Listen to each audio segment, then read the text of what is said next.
Team Cureño KO Artist Sports. We're here with Jessie Bam Rodgriguez. Man, here on the night of Chocolatito versus Gallo Estrada 3, brother. It's a great fight. It's a great fight in your division. Just talk about you kind of being younger, watching these guys, and now you're at a point where you're kind of knocking these guys off in a sense. That, you know what I mean? You're kind of the new generation coming in. Yeah, it's crazy. Coming up as an amateur, I wasn't even a pro yet. I would watch these guys on HBO fighting each other. They called them the Four Kings. And I would tune into every fight they put on because every time they fought, it was action packed. And to be fighting Carlos Cuadras and Rungvisai, it was something crazy. Actually, when I fought Cuadras in the first few rounds, I was like, yo, this is crazy. Like, I'm actually fighting him. Because growing up, I had always seen him on HBO. So to actually be in the ring with him, sharing the ring with him, it was something crazy. And then, you knock out Rungvisai, which is like, I mean, that guy knocked out, Chocolatito, was on a terror himself. Yeah. Were you kind of starting to think like, all right, like I might as well try to go for all of them kind of a thing? Yeah, the reason I fought Rungvisai was because I'm the one that replaced him. He got sick against Carlos Cuadras, so it was only right to give him the chance to fight for the belt. So whenever, it was crazy because they were talking about that fight landing in San Antonio, and I didn't believe it because, I mean, fighting Rungvisai in my hometown, that's like a dream, and it finally came. Got the contract, signed it, and it was just everything played out the way it should have. That's awesome, brother. It's awesome to see you run, man. I feel you have a strong argument for fight of the year this year. Would you agree with that? Yeah, of course. Me and Bivol, we definitely were up there, the two front runners.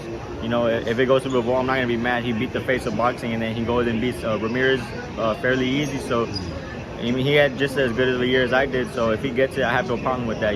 I have a lot of respect for that. Man, let's just talk about the fight itself tonight.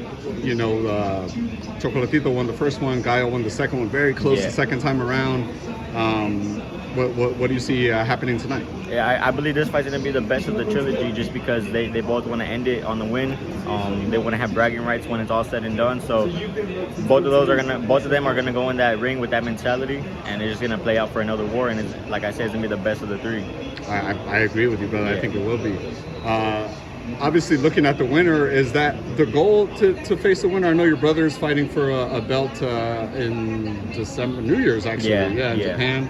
I know you were kind of flirting with going down a division, but I mean, you're doing great at this one, man. What's the game plan for you? Are you looking at the winner of tonight? I actually vacated my belt at 115, so I'm moving down to 112, and right away I'm fighting for the WBO against Christian Gonzalez.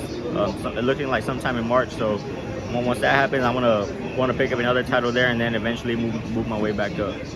Why not stay at 115? I know your brother's at 115. I'm sure that's part of the reason, but all the whole time, I know even when you got the Cuadras fight, you moved up from 108 to 115. Is that basically why you just kind of want to finish your business at the lower weight classes? Yeah, it's always been a plan for me to pick up titles at 108, 112, and 115. But now 108's out the plan, but 112 it's still makeable. I'll make it fairly easy. 115 wasn't a problem, so why not go down there and get another title and be two-time world champ and two divisions? So some might say, why not stay at 115 with the belt and then, fight the winner? Why not do that for yourself? Why would you decide not to do something like that? I want that fight for my brother. My brother deserves that fight.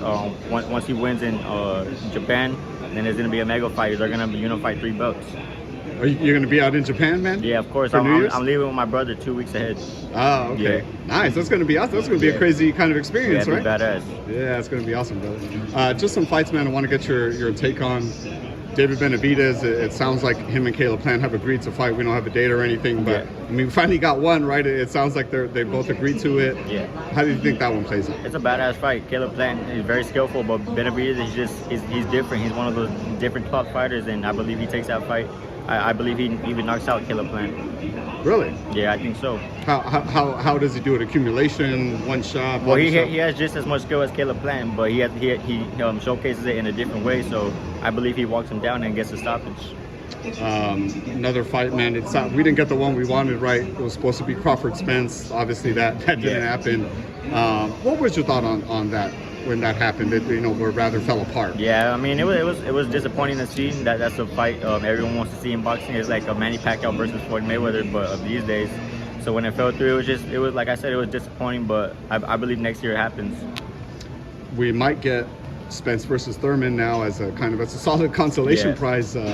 Thurman's only lost to Pacquiao, but I feel like because he's been out of the ring, been injured, people kind of forgot about him, so to speak. What do you think happens with Thurman and Spence if they get together? I think Spence takes that fight. Thurman's a great fighter as well, very powerful. He's skillful too, but I mean, just being inactive, I think that'll play a part in that fight, and Spence will be able to take that one. Another big one, man. Tank Davis versus Ryan. Yeah. It sounds like we'll get it, obviously, if Tank wins in January. I think Ryan's planning a pre-fight as well. But if we do get it, man, it's finally a big mega fight. Boxing needs stuff like that. What do you? How does that one play out? Someone's getting knocked out, that's for sure. It's like a 50-50 fight. Ryan has the speed and the power. Tank, he has the skill and the power. So I think whoever lands first is going to be the winner. Yeah, man, it's very much that, right? It's very much kind of like whoever's speed gets to the other one first, kind of a thing, right? Yep. Jesse, what's you said you're fighting at 112. When you have a targeted date, or sometime in March? Okay. That's what I've been hearing. So we'll see. And who is it? The champion at 112? It's a vacant title. The WBO is vacant right now. So me and Christian Gonzalez, I think he's like ranked number 2 or 3 in the WBO. So I'm gonna fight him for the vacant title. Yeah, good stuff, man.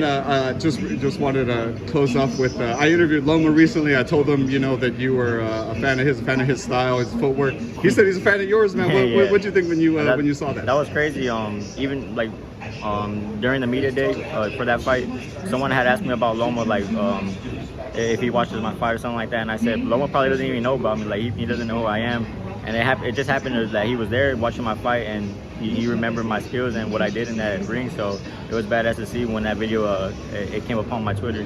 That's pretty cool, man. What is that like? I mean, so you watch someone for a long time, you kind of emulate your style against them, and then you see them talking about you, see them kind of giving you respect like that. Yeah, Loma's the one I really started watching, started studying, and started getting my angles from. So to see someone that you looked up to notice you and know who you are, it's badass. And I mean, I'm just blessed to be here.